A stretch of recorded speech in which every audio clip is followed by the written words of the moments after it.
Good morning, কেমন আছেন সবাই? আশা করছি সবাই খুব ভালো আছেন। আমরাও খুব ভালো আছি। আজ বুধবার, এখন বাজে সকাল 8:30।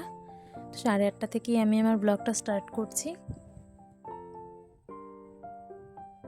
এই দেখুন, ওরা এসেছে আমার বোনের কাছে পড়তে।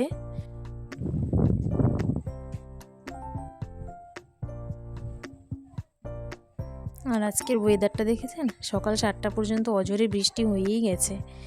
এখন বৃষ্টিটা নেই, তবে ওয়েদারটা এখনও ওই ড্যামই আছে, যে কোনো সময় বৃষ্টি আসতে পারে। আকাশটাতে আমি রোদই দেখতে পাচ্ছি না, জানেন তো। আমি এসেছি পর থেকেই আকাশটা মেঘলা মেঘলা, আর বৃষ্টি তো হয়েই যাচ্ছে রেগুলার। আর এই যে বসেছি খাওয়াতে, খাওয়ানো মানে তো একটা যুদ্ধ। কত বকর বকর করবো, তা 3-4 বার মুখে সামন থেকে খাবার নিয়ে আসবো, তারপর হয়তো উনি খাবেন। খাওয়া নিয়ে যে এত ডিস্টার্ব করে, মানে বলার মতো না। খুব জেদ করে, জানেন তো, খাওয়া নিয়ে। আর ক্যামেরা অন করে বসা মানে তো হয়েই গেল। মুখের যে কত অ্যাক্টিং দেখা যায় তার আর কোনো সীমা নেই। আর এই যে এই ভিডিওটা দেখতে পাচ্ছেন, এটা কিন্তু আমি করিনি, এটা ও নিজেই করেছে।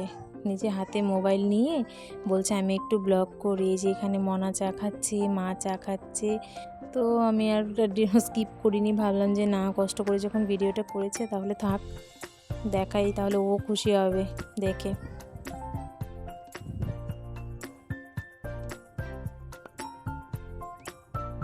আজকে আমার ডিউটি পড়েছে ফ্রিজটা পরিষ্কার করার। পরিষ্কার আর কি, এমনিতে পরিষ্কারই আছে, শুধু ওই সব জিনিসপত্র দিয়ে ঠাসা আর কি। তো সেগুলি একটু নামিয়ে নামিয়ে একটু মুছে নেব। তো আমি এসেছি পরেই মা বলছিল যে ফ্রিজটা একটু পরিষ্কার করিস। তো এই কদিন তো টাইমই হয়নি, তো ভাবলাম আজকে যখন আর কোনো কাজ নেই, তাহলে আজকেই ফ্রিজ পরিষ্কারের কাজটা করে ফেলি। তো একা একা হলে কি তাড়াতাড়ি হয়, যেহেতু এই একজন হেল্পিং হ্যান্ড আমার আছেই সারাক্ষণ আমার পিছন পিছন, ওই দেখুন। তো ওই জন্যই একটু দেরি হয় আর কি। এখানে কিছু কিছু জিনিস আছে যেগুলো একদমই ফেলে দেবো। যে হাতের মধ্যে দেখলেন একটা ছোট জুসের প্যাকেট, বোনকে বললাম এক্ষুনি ফেলে দে ওটা। ওগুলো খাওয়াও ভালো না, আর যত দুনিয়ার আবিজাবি জিনিস সেগুলোই ওর পছন্দ। বকা দিয়েও আর লাভ হচ্ছে না, জানেন তো, বারবার ঘুরে ঘুরে আসছে। তো এটা পরিষ্কার করতে করতে আমি আবার ভাবছিলাম যে আমার বাড়ির ফ্রিজটারও বা কী অবস্থায় আছে, সেটাও তো পরিষ্কার করতে হবে। তো তারপর আবার বরকেও ফোন করলাম যে ঘরটা একটু পরিষ্কার করেছো? আমরা যেহেতু চলে এসেছি, তো একটু ঝুলটুল ঝাড়ারও ব্যাপার থাকে, ঘরটা নোংরাও হয়েছিল। ও থাকলে না সেরকম একটা হয় না। কী হয়, আমরা যেই ঘরটা হয়তো ঝুল ঝাড়বো, ও গিয়ে সেই ঘরের বিছানাতে গিয়েই বসবে। আর ওগুলো ঝাড়াঝাড়ি করলে অনেক নোংরা টোংরা পড়ে, সেগুলো থেকে না খুব সর্দিও লেগে যায়। কিন্তু ওকে কে বোঝাবে এই কথাটা? আর যেই ঘর পরিষ্কার করবো সেই ঘরে গিয়েই বসবে। আগে একটা ব্লগে তো আপনাদের দেখিয়েছিলাম, ওর পাপাও ঘর পরিষ্কার করছে, সঙ্গে ও ঝাড়ু নিয়ে ঘুরছে। তো ওই জন্য আমরা যখন এখানে আসি, তখন ওর পাপা চেষ্টা করে ঘরটা তখন পরিষ্কার করে ফেলার। যেহেতু এই সপ্তাহে যাওয়ার কথা ছিল, তো আর যেতে পারলাম না। তো তাই বলেছি যে তুমি এই সপ্তাহে একটু ঘরটা পরিষ্কার করে ফেলো, তাহলে আমরা গেলে পরে আর সেরকম একটা ঝামেলা থাকবে না, কিছুদিনের জন্য তো শান্তি থাকবে। তোর পাপাও যে আজকে ঘরটা একটু পরিষ্কার করেছে। আজকে মানে আমাদের এই সপ্তাহেই যাওয়ার কথা ছিল, কিন্তু মাও যেতে দিচ্ছে না, বলছে আবার কবে স্কুল বন্ধ হবে তারপর আসবি, তো এসে যখন কতদিন থেকেই যা। আর ওর ডান্স ক্লাসও একটা মিস যাবে ভাবছিলাম। তো যেহেতু ওর মিসেরও শরীরটা সেরকম একটা ভালো না, তো মিসও মেসেজ করে জানিয়ে দিয়েছে হয়তো এই সপ্তাহে ক্লাসটা হবে না। তো মা তো আরও সুযোগ পেয়ে গেল, বললো ডান্স যখন হবে না তাহলে থেকেই যা। এই মানডেতে আবার মেয়ের স্কুলও খুলে ফেলবে। সেই কথা বলতে গেলে তো আমি আরোই বকা খাচ্ছি। বলছে এখন কেবল নার্সারিতে পড়ছে, এখনই এত চিন্তা, এসেছিস কটা দিন থেকে যা, গিয়েই তো আবার স্কুল ডান্স সব শুরু হয়ে যাবে, তখন তো আবার বেরোতে পারবি না। তো আমিও আর জোর করলাম না, এসেছি থেকেই যাই কটা দিন। তো এই যে দেখুন, আমার ফ্রিজ অলরেডি পরিষ্কার হয়েই গেছে। কি ভাল লাগছে না দেখতে, একদম খালি, কিচ্ছু নেই। তো আমার ঝাড়া মোছার কাজ হয়ে গেছে। এখন আমি শুধু এই যে জিনিসগুলো দেখতে পাচ্ছেন, সেগুলো এখন আমি ঢুকিয়ে নেব। আর সবজি টবজি আনলে কি হয়, বাজার থেকে এক একটা প্লাস্টিকে এক একটা সবজি থাকে, আমার বাড়িতেও তাই হয়। তো কী করি, তাড়াহুড়োর সময়, রান্নার সময় না, তো সব কিছু একবারে ঢুকিয়ে দিই।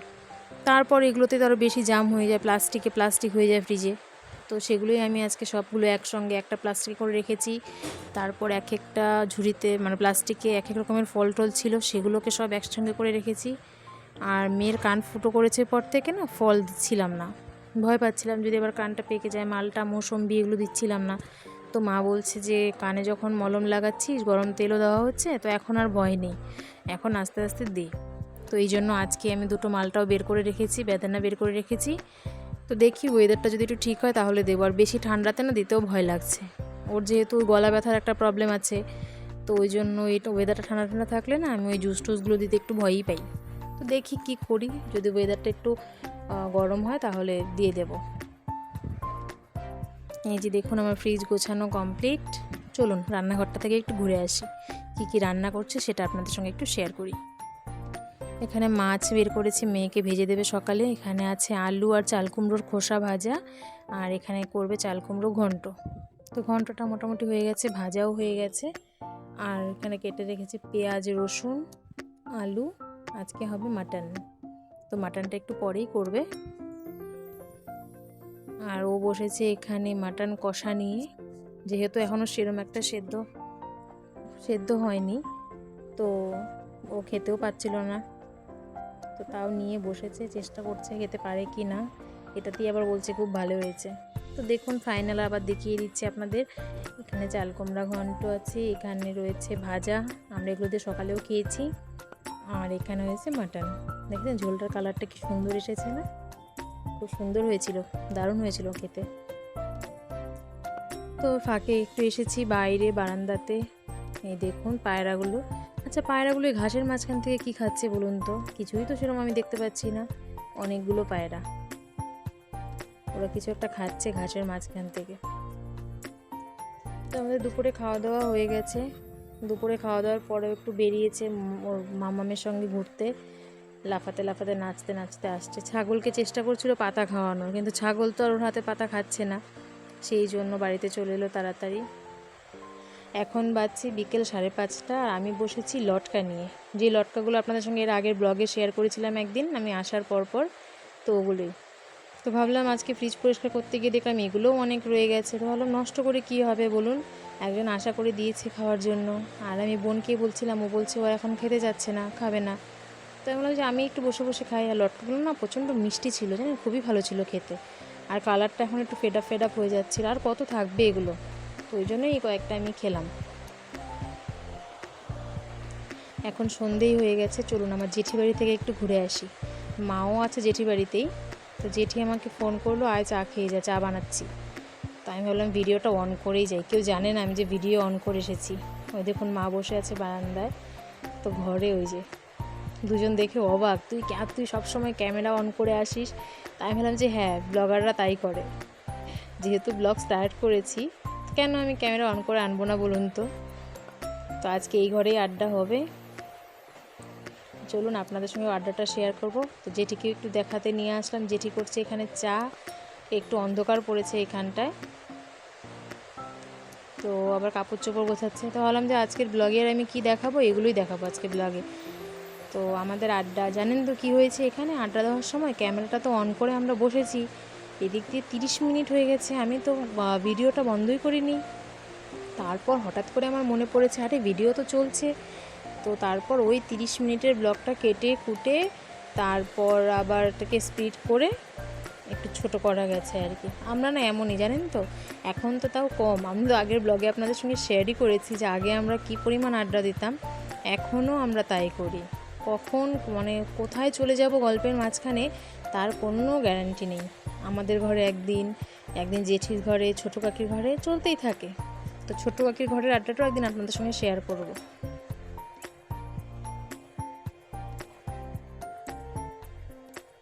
দেখতেই পাচ্ছেন আমরা কি পরিমাণ বকবক করছি। যেই চা শেষ হতে 5 মিনিট লাগে, সেই চা আমরা আধ ঘন্টা ভরে খেয়েছি। আর আমার মেয়ে তো এখানে নেই, মেয়ে গেছে ওই যেই বাড়ির কাকি বাড়ির ফুলটা দেখিয়েছিলাম আপনাদের, ওই কাকিমণির বাড়িতে। ওই কাকির সঙ্গে চলে গেছে ওদের বাড়িতে, এখনও আসেনি। তো গল্পের ফাঁকে আমি মেয়ের কথা ভুলেই গেছি যে ও যে এখানে নেই, আমরা আমাদের মতো গল্পে চলছি। তো মাকে তো আবার একবার বলেছি যে ওকে আনতে যেতে হবে, তো আর যেতে হয়নি, কাকি নিজেই নিয়ে এসেছে ওকে অনেকক্ষণ পরে।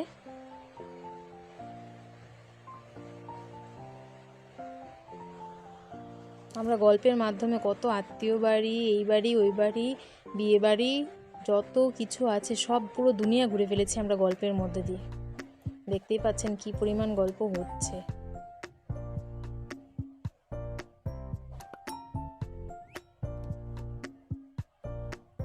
খাওয়ার শেষ পর্বে এসে আপনাদেরকে আমরা চা আর ভুজিয়াটা দেখাচ্ছি, আগে দেখাতে আমি ভুলে গেছি। তো এখানে টুম্পা নিয়ে এসেছি মিষ্টি, এখন আবার মিষ্টিও খাওয়া হবে।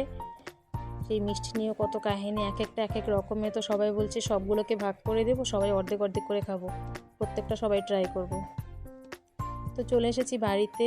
তো যেহেতু মেয়ে খুব রাউন্ড দিয়েছে আজকে, তো আজকে আর সেরকম কিছু খাইনি। এখন বাবু এনেছে আম, তো বলছে আমি ম্যাঙ্গো খাবো, আমাকে এক্ষুনি কেটে দিতে হবে। তো আমার কথা তো আর এখানে শুনবে না, আর আমার বলেও কোনো লাভ নেই, তাই আমি যে ওকে ম্যাঙ্গো কেটে দিচ্ছি। দেখি কতদূর কী খায়, অল্প একটুই কেটে দেবো, পুরোটা এখন দেওয়া যাবে না, পুরোটা দিলে খেতেও পারবে না। তো চলুন, ব্লগটা আমি আর আজকে বড় করছি না, আজকের মতো আমি আমার ব্লগ এখানেই শেষ করছি। দেখা হচ্ছে পরবর্তী একটি নতুন ব্লগে। সবাই ভালো থাকবেন, সুস্থ থাকবেন। আর এই ব্লগটা যদি আপনাদের ভালো লেগে থাকে, অবশ্যই একটা লাইক, কমেন্ট, শেয়ার আর সাবস্ক্রাইব করে দেবেন। দেখা হচ্ছে পরবর্তী একটি নতুন ব্লগে। সবাই ভালো থাকবেন, সুস্থ থাকবেন। টাটা।